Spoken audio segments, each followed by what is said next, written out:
Okay, so now that I got about 300 miles on the new clutch and the whole setup now from rebuilding and putting the other engine in this car, I want to add something to it before my next track day that could give me a little bit of an upgrade in terms of handling performance. This time on Low Boost, we're going to be installing the RBD rear spoiler on our C5 Corvette track car.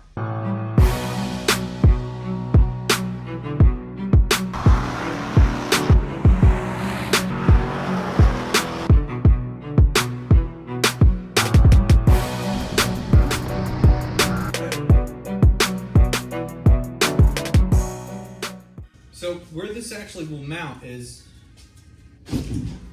right underneath this lip here and get tied in here, and it sits back here. Unfortunately, I don't know if they actually still make this spoiler anymore. I got it on Facebook Marketplace and it wasn't that far from me, so I was able to snag one. But I don't know if anybody's going to continue to make them, but me being able to snag one is definitely going to help me out a little bit. I don't know if it's definitely not going to be as much as getting a full, like, big wang on this thing, but I also don't want that much downforce because I still don't have a dry sump, but a little bit is better than nothing. So the way to mount these are you have to take off 1, 2, 3, 4, 5, 6 here, and that bolts into there, and then there's 1, 2 more there that we're also going to take off as well. So I'll take those off and then I'll clean this up a little bit and we'll start mounting it.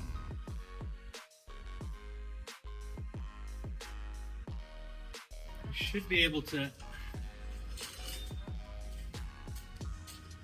put this on here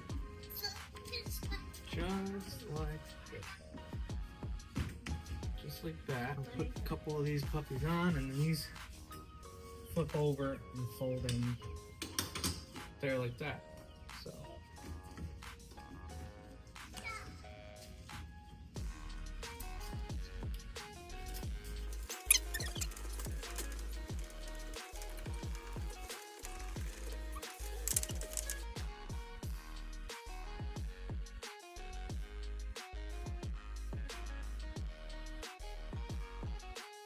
So I don't know if you can tell, but obviously the bumper is curved.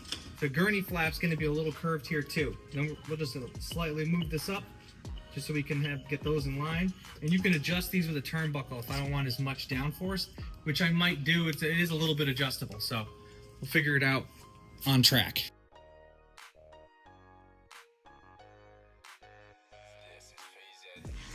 If I didn't mention it before, the 1, 2, 3, 4, the 6 screws here and the 4 screws there are both Torx bits. So make sure you got that. Make sure I got my key. I'll lock myself out of the car. Let's see if it closes. Might want to bend that one out just a hair, but it does close. Now look at that. This one I'm just gonna slightly bend out just a little bit. All right, let's try popping her open.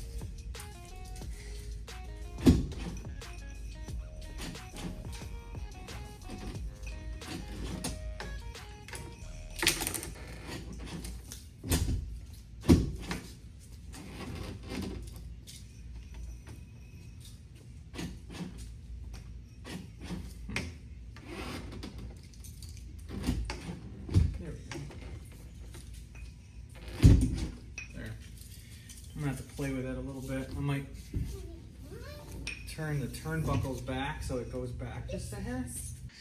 Alright, so I adjusted it back just a hair.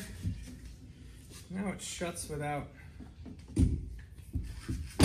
any problems. Opening, the only thing I gotta do is like just hold it back and then pops up.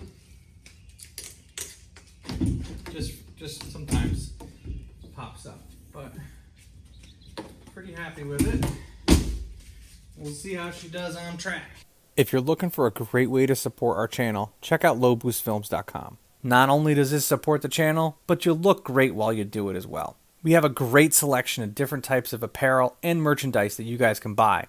I also have a selection of car parts and tools that we've reviewed on the channel that we know work well for sale on there as well at a good price, so make sure you check it out. Just driving around town, can't really notice, obviously, anything in terms of downforce with the wing in the back. But at higher speeds, you can almost like hear it a little bit. which is pretty cool. But we'll see how it is actually driving on the track. I am glad this one is clear because you can actually see it in the video behind me here.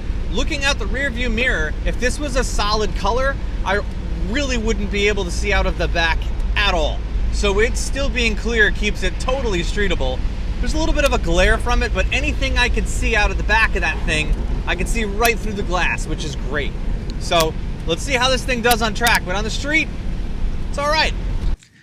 I would say a functionality issue that I'm having is that my car cover doesn't quite fit as good as it used to, but I don't plan on taking it off. Not to say that it was a pain in the ass to take off, but the hardware could get stressed out over time and I don't really want to deal with that. I don't really plan on taking it off, but it's not that bad to take off, but I'll just leave it on because I think it looks cool. But it definitely is not the best fit on my car cover anymore, but it's okay. So the track day is coming up on July 11th. So I have a couple of weeks to really prepare for it. And I want to maybe try to get a couple more things for it, maybe some new tires if I can squeeze it on there.